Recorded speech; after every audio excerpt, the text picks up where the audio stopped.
I remember I took a vacation once and I said to my wife, said, "What are you going to do?" I said, "I don't know, but every morning I'm going to figure it out."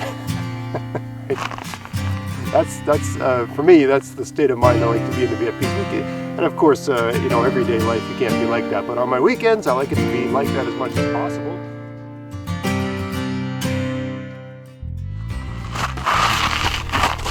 Hi, it's Greg here at maritimegardening.com, and I'm going to harvest some carrots, and I thought I'd take a minute to talk about the approach I'm using this year to extend that period of the harvest time, especially where root vegetables like carrots are concerned.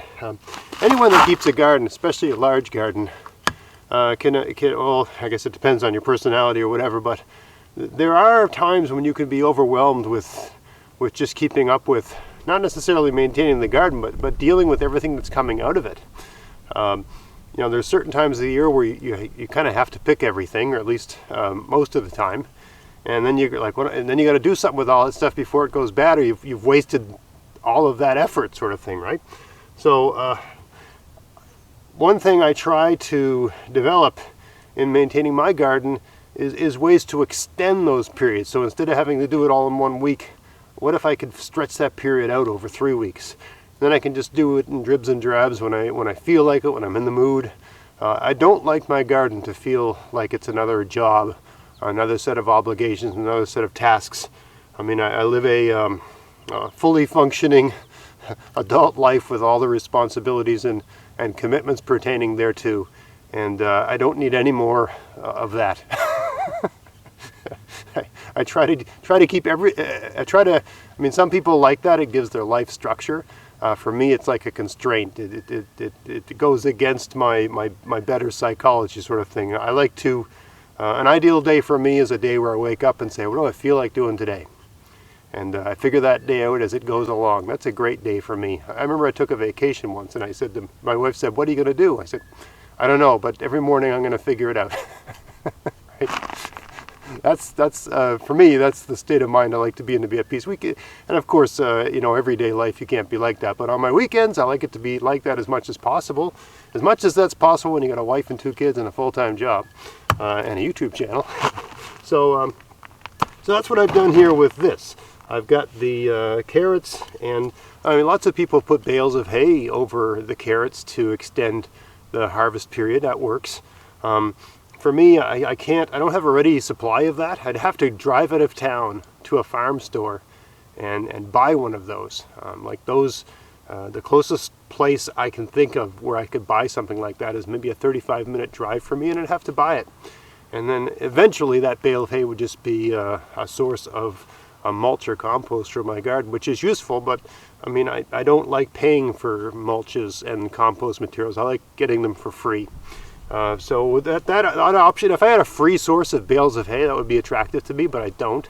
So, but I do have these plastic domes that I mainly use to jumpstart my garden in the spring. The spring tends to be very late here, and it takes a while for the soil to thaw and for things to warm up. And I found that I can get a jump start putting these over. Most of my beds have this dimension, this sort of 4x8 or 10 or 4x10, 4 feet by 10 feet.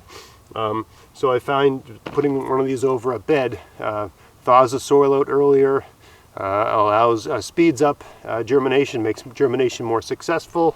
You can also start heat-loving things ahead of season, right? I direct seed my tomatoes under these as well. But another good advantage of them is you can stick them over things like carrots to keep the ground from freezing and pull up the carrots. So, right now, let me take you over here. I'll show you how frozen the ground is, to get a sense. All right, so here we've got a piece of earth, and this is what I'm going to use to harvest my carrots, and I'll talk about that later. I love using a pointy stick for things. Anyway, I can get into this a bit, right? But let's use a pickaxe, just get a sense of how frozen the soil is here, how deep the freeze is, to put it that way. Okay, so we got about a 2-inch freeze this morning, right? This was thawed yesterday, it's frozen now. And it might thaw out during the day, but it depends on how much sun we get and how warm it is today. So, I mean, it wouldn't be impossible to harvest carrots with soil. Geez. Yeah, it's about, well, maybe 3 inches. Maybe that was just a lucky spot. Maybe a 3-inch freeze.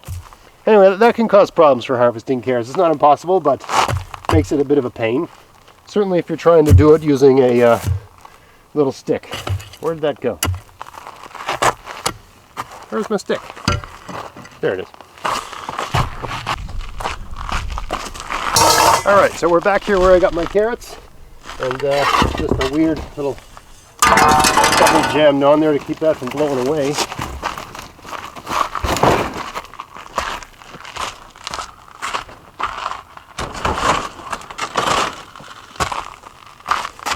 Let's have a look at what we got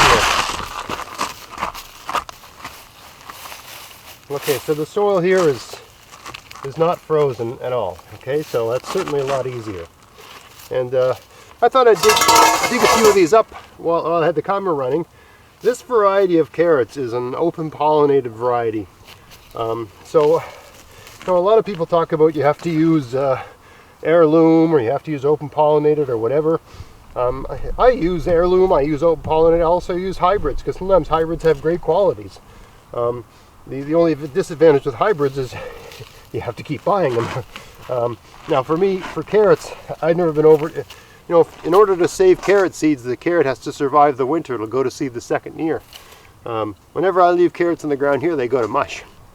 So I would have to use some sort of microclimate to make that happen. I suppose if I was clever, I could do that here. Maybe I'll do that as an experiment. Anyway, I thought I'd dig some of these up to show you some of the results, because open pollinated are a bit of a different beast insofar as they're not always as predictable in terms of the appearance. This doesn't matter so much if you're, appearance matters if you're trying to sell your vegetables in a market or something like that, but if you're just growing them for your own use, it doesn't matter so much. But I always find it neat, because these ones come out in different colors, even though they're all the same variety.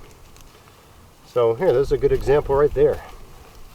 So I got two carrots side by side, and one is, I don't know how obvious that is, one is far lighter than the other, right? This one is almost parsnip colored, right? Whereas this one's the typical orange you'd expect from a carrot, right? And these are all over the place in that sense. Now this variety is kind of short and kind of stubby, I guess, but I don't mind that. I like every kind, really. An advantage of the really long carrots is that they I find a bit more drought resistant, right? Because they're just going down that much deeper, trying to find water. Right, it's a longer root, so it's going to go deeper and find the water. So that's an advantage of that. While I'm working along here, I'm just doing a little bit of weeding. But yeah, for the most part, they're the size. They're of a similar color and a similar size, I guess. But yeah, you will get the odd one that doesn't look like what you expect. There's another light colored one. I've noticed it's maybe 1 in 10 has the light color. And that's a question of your provider. I didn't get these from the show's sponsor. I got these from another source, just like a mom and pop type operation. But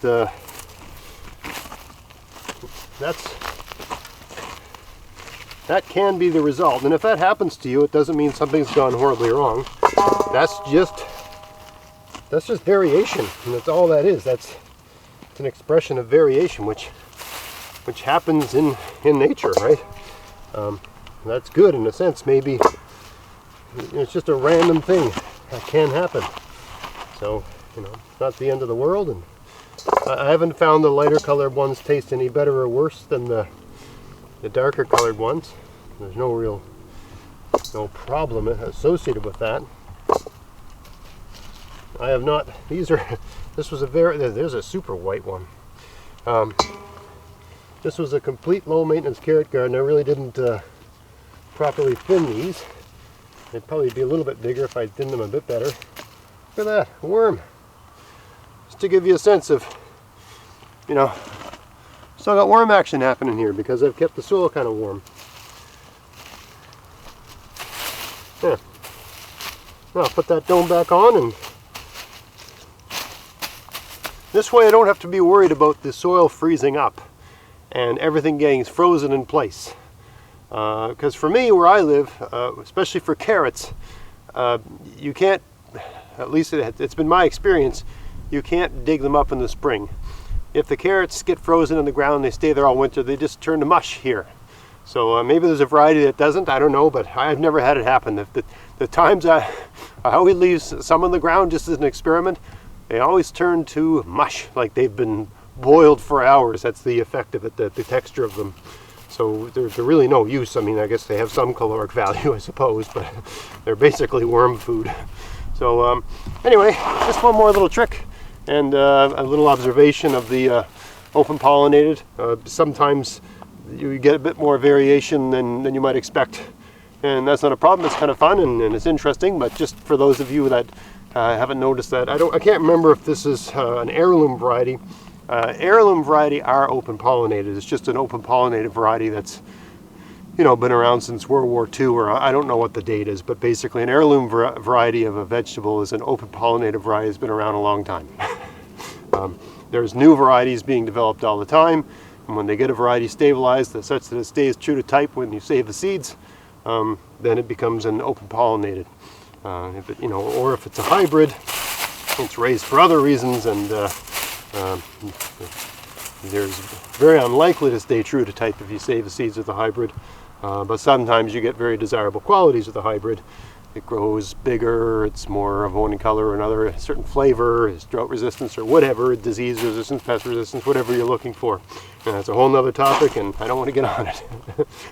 Anyway, main topic here, plastic dome, just one other handy way to extend the harvest harvest season of your vegetables, especially the root vegetables, and they're very versatile, the plastic dome, as opposed to a cold frame, because I can put the plastic dome down anywhere. You know, the problem with cold frames, if you only got 2 or 3, that's the location where it is.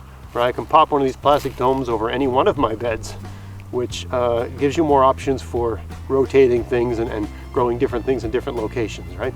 So hope you found that interesting. If you did, please like, share, subscribe. Check out my podcast, maritimegardening.com. And until next time, get out there, get at it, have fun in your garden. Thanks for watching.